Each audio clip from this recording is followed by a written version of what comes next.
When I first saw this, I was like, oh, I can't believe that's in the Bible. That's incredible and terrifying. This is a little nuance on this that a lot of people miss about the Judas narrative. So first of all, we find out in the end, Judas was never saved. Jesus calls him, quote, a son of perdition. And then he says it would have been better for him had he never been born. So Judas ended up in hell. That's what Jesus is saying. In Matthew 26, so Jesus is at the Last Supper. So it says, when it was evening, he reclined at table with the 12. So all 12 are there. Judas is one of them. And as they were eating, he said, truly I say to you, one of you will betray me. Then it says, one after another, all of them began to say, and I'm going to listen very carefully what the Bible says. Is it I, Lord? All of them say that. But then Bible readers miss what it says about Judas. When it gets to Judas, it says, Judas, who would betray him, answered, is it I, Rabbi? So 11 out of 12 were like, you're my Lord. Wow. My knee is submitted to you. I recognize your authority. I know that you're God and I have faith in you. For Judas, he was like, I think you're a really cool teacher and you're really smart. And that's the watch out for people. Like, hey man, just because you think Jesus is cool or said smart things or might do good things for you, that doesn't necessarily mean you're converted at a deep level and born again. Yeah. Because Judas thought that. When I first saw this. That's cool. I never even paid attention to that. These men expose God's success formula. Watch this. God gave us the ultimate success formula in the very first chapter of the Bible. This is seriously mind-blowing. In Genesis 1:1, God created the heavens and the earth. But my question was why? I mean, God doesn't need anything from us. He doesn't need the earth. He doesn't need a bunch of people here doing random things. The reason is because he is creative. His nature is to create. So the very first thing that he tells us about himself is that he's creative. And luckily for us, he tells us that we are created in his image. And the first thing he said to a human was in Genesis 1:27-28. He says, be fruitful, do multiply, do replenish, do subdue, and have dominion. Be, do, have. Be plus do equals have. God is literally giving us the formula to live a life of success. And just remember, your desire to be better is God-given. We are living almost in the Truman Show. If you start trying to get out, you get canceled. It's bizarre. Truman starts to see cracks. He walks randomly into a building that he never goes into one day. It's just a break room for all the actors in the Truman Show. And he sees through the set, which is like someone in our life realizing that marketing and advertising and all this kind of stuff is ruining us. It's building a prison that we can't see, just like in the Truman Show. He starts questioning reality. And the moment he does that, everyone around him steps in to say, whoa, man, you need to come back here. Stay here. You need to stay here. Which is what do our friends do when we start going hey, I don't want to do that. I don't want to participate in that. It's very eerily similar. The director of the Truman Show in the movie is willing to put him through all this turmoil to try to keep him in this little world they built for him. And Truman is willing to die for the truth. And if you're in the business of finding truth and your price isn't your life, your version of truth is for sale.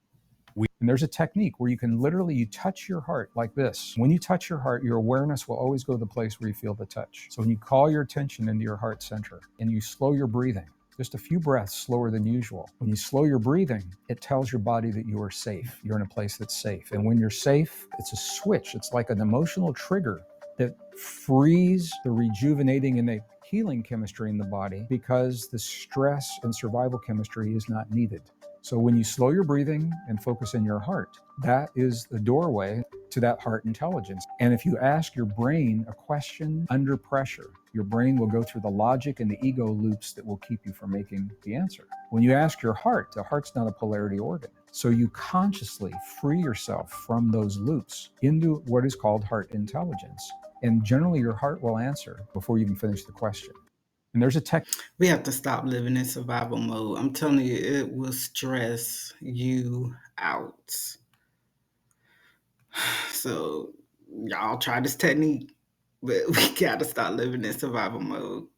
You want to hear the scariest AI story I know? DARPA sets up this station at the top of the world, and all of a sudden, the information that the technicians are getting is now 1,000 missiles are on their way to Washington, D.C. with 99.9% certainty. The guy panics, but he trusts. He says, wait a minute. He remembered that the night before, he saw Khrushchev on TV at the UN, and he says, where's Khrushchev right now? They check. He's in New York City. Why would the Soviets send 1,000 nuclear weapons our way while their own leader is in New York? So someone had the idea to go outside, and lo and behold, what was there? A big full moon. The system was reading the moon moving and misinterpreted it as 1,000 thermonuclear ICBMs, and they didn't launch. So we came that close to the end of the world.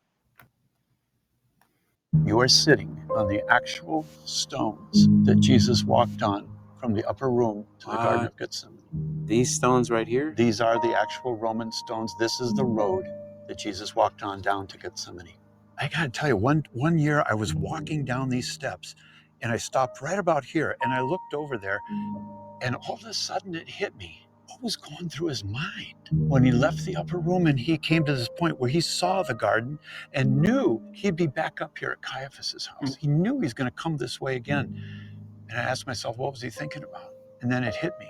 He was thinking about me and he was thinking about you. You were on his mind when he made this last walk down.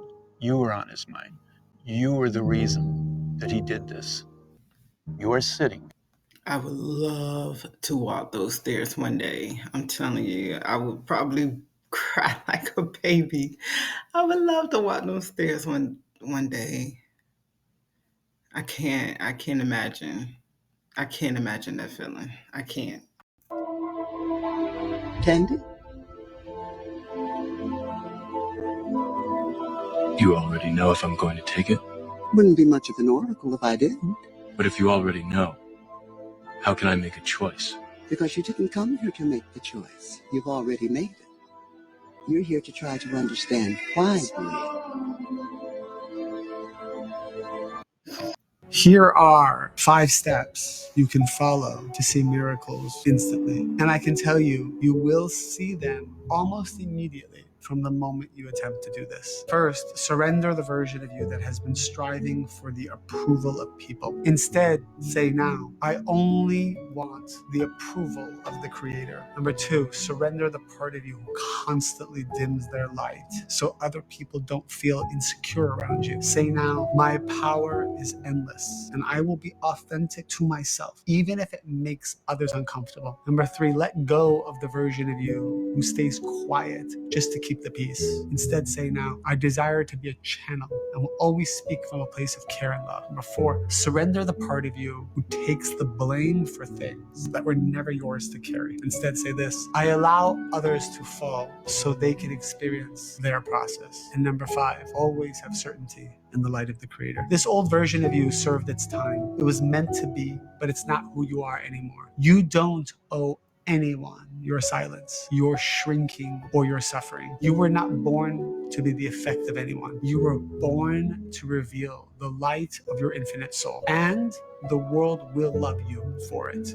Here's a mantra for you. I release the roles I played to survive. I now rise as who I was born to be, unapologetic, aligned, and knowing I am whole within. How important is sleep?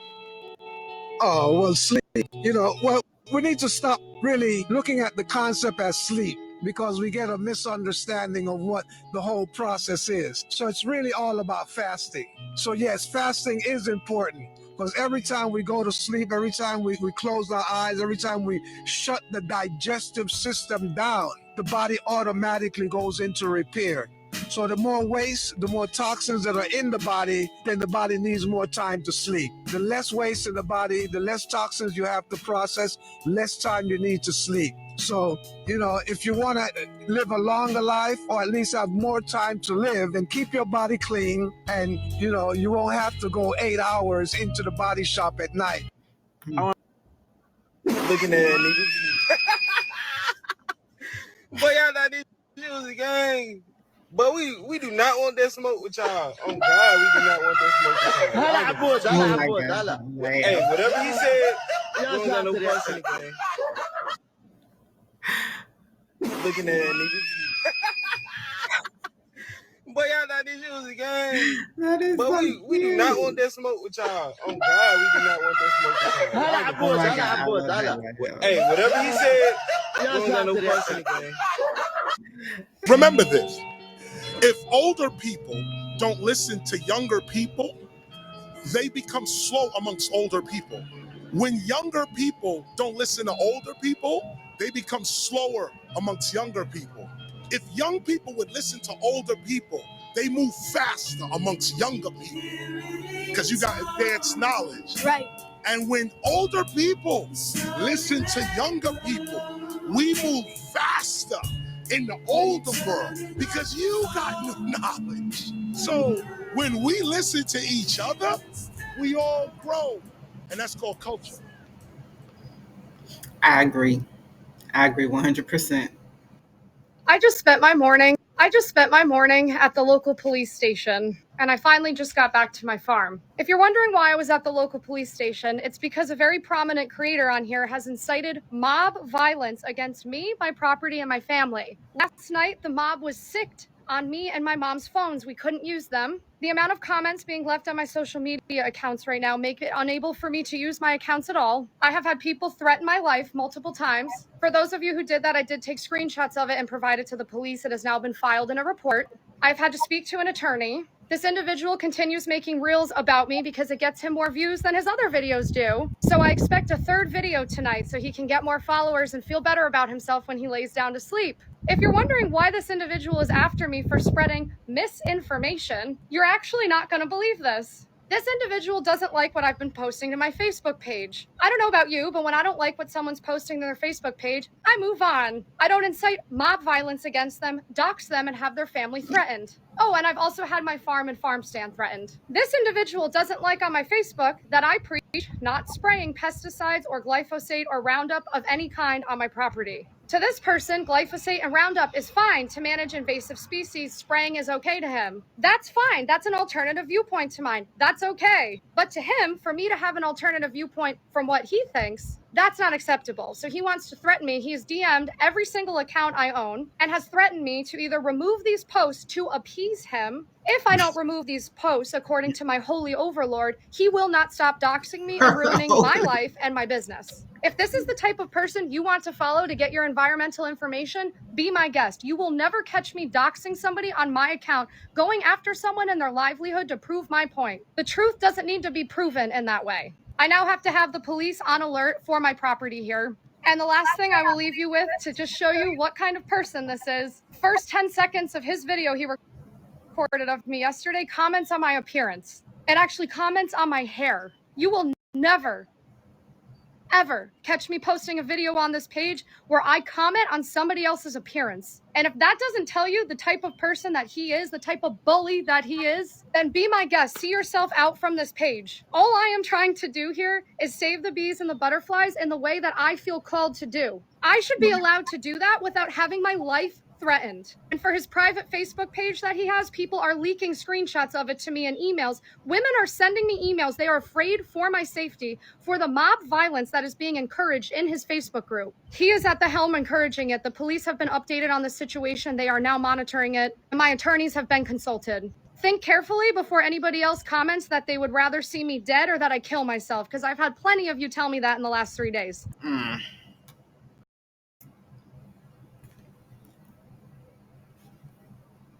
Time has sped up pretty fast. You know, I remember a scripture in the Bible where it says, I will hasten the time for Jacob's sake. God is speeding up the time. We are already in the second half of the year.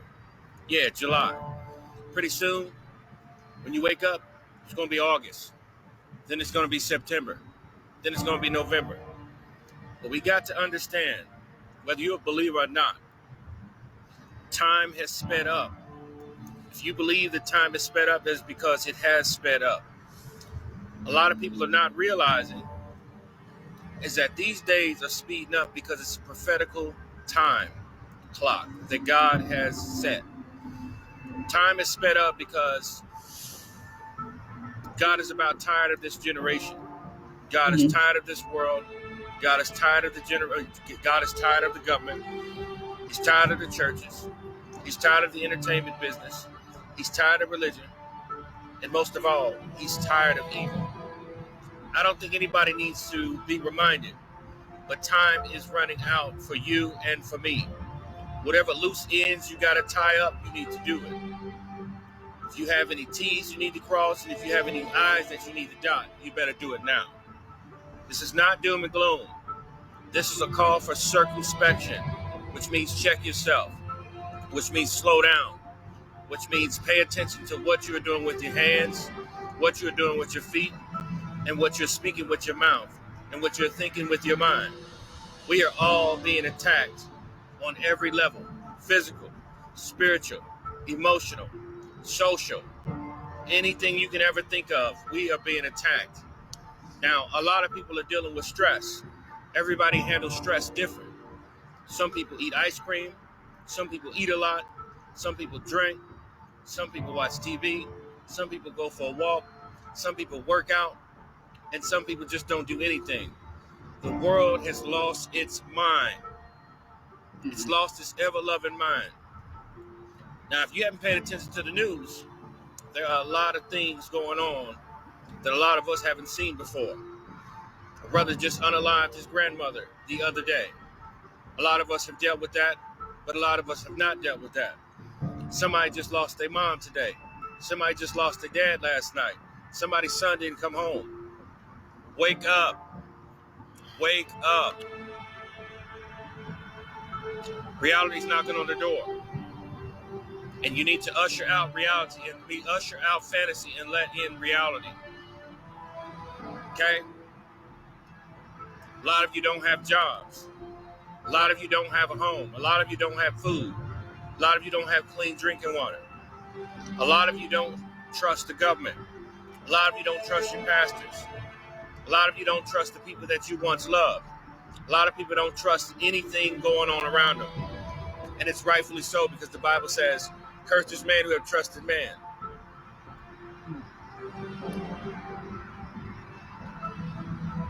Wake up. Wake up. And if you're in traffic, walking up and down the street, beware and be mindful of the people that you're around, because you may be going through something. But guess what? They're going through something too. It's a free country, right? Back up, bitch. Right? It's a free country, Back right? up. Back up. I'm gonna kill you. Back up. Don't approach me, man. Keep your distance. What's going on? What are you taking pictures for? That's none of your business, man. Is it my business? No. Why is it your business? Because I own this place. So what does that mean?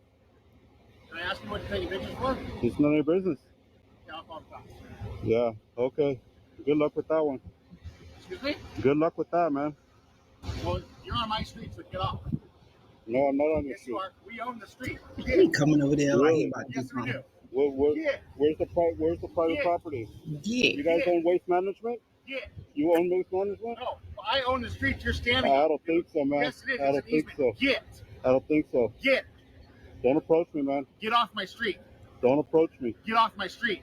Get back on your property, Get man. off my street. You don't I'm own on the my street. property. Get off my If street. you have a problem, you should call the cops, man. Get off my street. No, I'm not going to get off the street. Call him. He's got pictures of my license plate. I don't know if that. Oh, my God. You're going to cry about that? Yeah, You know the DMV issued that to you, right? You know who owns the DMV? The state of California. You know who owns the state of California? The people. Don't be stupid, man. You have plates on your car so you could be identified. The last thing you want to do is call me stupid. Oh, really?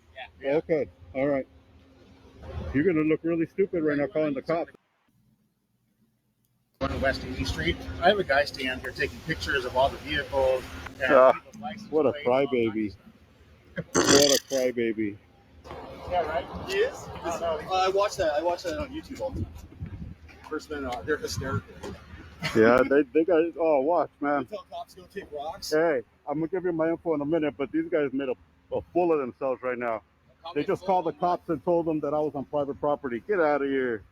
These guys, they know all their laws. They got it down to a science. Oh my God. Get out of here, man. You're going to cry? What a crybaby. How do they find you in your car, bro? Okay. It sounds like a threat. You know what, though? I prefer the second opinion myself. Yep. The First Amendment makes you walk away. The First Amendment makes you walk away. What's up, man? What is happening? Just to see, like, Hey, if you which actually know your First channel Amendment are you rights. guys on? Because honestly, like, he knows all the state statutes and laws. Like, you can film publicly. Like, everybody thinks that you cannot take pictures of them. He is in his full constitutional rights. First Amendment protect the activity, buddy. Learn the law. How old are you, man? They're like unlicensed lawyers. It's crazy. You don't know the street, man. Stop crying about This that. is ridiculous.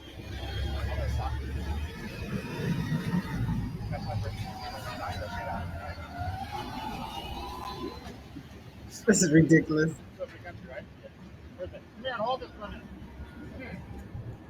Girl, don't even get me started. This is going to piss religious people off, but I will do it. The resurrection wasn't about Jesus trying to prove he was God. It was about showing us that divine power lives within, and that power cannot be destroyed, not even by death.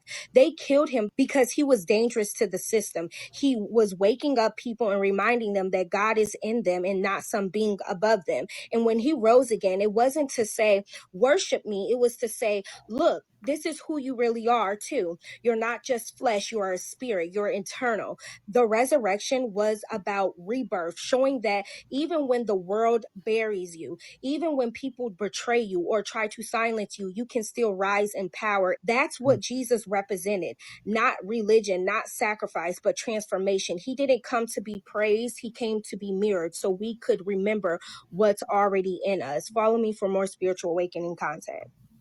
Let me know y'all thoughts. Leave it in the comment. I'm Judah. They call us African Americans today. And Deuteronomy 28 fits us. We waking up now. I'm Benjamin. They call us West Indians now. And Deuteronomy 28 fits us. We waking up I'm now. Levi. They call us Haitians now. And Deuteronomy 28 fits us. We waking up now. I'm Ephraim. They call us Puerto Ricans. And Deuteronomy 28 fits us. We waking up now. I'm Manasseh. They call us Cubans now. And Deuteronomy 28 fits us. We waking up now. I'm Simeon. They call us Dominicans now. And Deuteronomy 28 fits us. We waking up now. I'm Zebulon. They call us Hondurans and Guatemalans. And Deuteronomy 28 fits us. We waking up now. I'm Gad. They call us Native Americans. And Deuteronomy 28 fits us. We waking up now. I'm Reuben. They call us Seminoles. And Deuteronomy 28 fits us. We waking up now. I'm Asher. They call us Colombians. And Deuteronomy 28 fits us. We waking up now. I'm Issachar. They call us Mexicans. And Deuteronomy 28 fits us. We waking up now. I'm Naphtali. They call us Chileans and Argentinians. And Deuteronomy 28 fits us. We waking up now. I'm Judah. The book of Enoch out of the Bible, not because it tells you where the giants come from, but it tells you why they could still be a threat to this day. Look, Enoch 6 tells us that 200 angels descended from heaven, known as the Watchers, led by Chief Semyaza. But they didn't come to earth to vibe out. They came to with the women, you know what I mean? And then they made the Nephilim. Now, the Nephilim were so giant and so ravenous that they were literally eating humans. And God was watching and he was like, oh shit, this is getting worse, because not only were they creating the Nephilim, they were teaching the humans how to do sorcery. They were teaching them weapons. They were teaching them makeup. They were teaching them all the things that God was like, I don't want them to know just yet. So God sent the angels down to earth and were like, hey, we gonna flood y'all out. That's it. It's a wrap. Okay. So here's what they did. They took the 200 angels and buried them in the desert in chains until Judgment Day. And the rest of them, they tried to flood out. But they didn't flood all of them out, because in the Bible, it says they were giants in those days and the days after, meaning the days before the flood and the days after the flood. That's why they left the book of Enoch out. It's not just the Bible or the book of Enoch that tells us these giants were real. We have found bones in Lovelock, Nevada, or soldiers came home from Afghanistan and said they fought a giant in a cave. But we can talk about that next time. I want to know how to identify if someone that you just allowed into your life is a warlock or not. I'm about to give you the number one way you can tell if this person who has just entered your life is a warlock. After this, you don't need anything. After this, you don't need to watch another TikTok video. Don't Google another question in Google talking about, is this person a warlock? After this is your answer, and here it is. I need y'all to write this down and remember it in your heart. The number one way you will know if someone who has entered your life is a warlock or not, you will begin to lose everything. You will begin to lose things, whether it be your health, whether it be your beauty, whether it be your energy, whether it be your business that you were working on, whether it be a direction you were heading in life and now it's like you're confused, you don't know if you should do it, whether it be favor, whether it be doors that used to open for you, now they're closing in your face, whether it be blessings and things that God promised you, they begin to be held up and you're like, what's happening? What's going on? A warlock has entered your life. And let me tell you something. If it's a blessing from God, you will not get it with that person in your life. It's going to be held up if you have attached yourself to a warlock. And this is why the people that we allow in our life, it is important, especially when you are on assignment and if God has anointed you to do something specific in the earth, especially my sisters, God has anointed you to do something specific. You have a ministry or call it. You cannot just link up with anybody because the enemy is going to send people. So the number one way to know if a warlock has entered into your life, you will begin to lose things. You're still here. Okay. This is outrageous. He's on the phone with the police. Great. 5-0 is on their way. Great. That's awesome. Can't wait to meet him. I've asked you a bunch of times, so politely. I came out here and I asked you to please move your car. This is public street Then parking. I had to come out again. The Joe Anderson was on the phone. Yep. I don't know what that means. And That's right. That's the Joe Anderson, Mike. That's right. What does that mean? I don't know what that means. we are very nice neighbors, okay? No, you're not. We have been trying to get you to please move your car. We have asked you politely. You've been harassing me. I came out and asked you. Then I had to go inside and tell the Joe Anderson that you. Why do you refer to him as the Joe Anderson? And now we're on the phone with the police, and this is just escalating when it doesn't have to be escalating. This is public street parking. Mike, listen. This is public street parking. Mike, he's actually yelling at the Joe Anderson's wife, and he's at the Joe Anderson spot. Okay, this isn't your spot. This is public street parking. Oh. What do you want from me? I don't understand. Okay, it doesn't make any sense. I was like being a nice neighbor, okay? Okay, you're not being a nice neighbor at all. I had to go into the house. We had to get the Joe Anderson out of here. Why she keep saying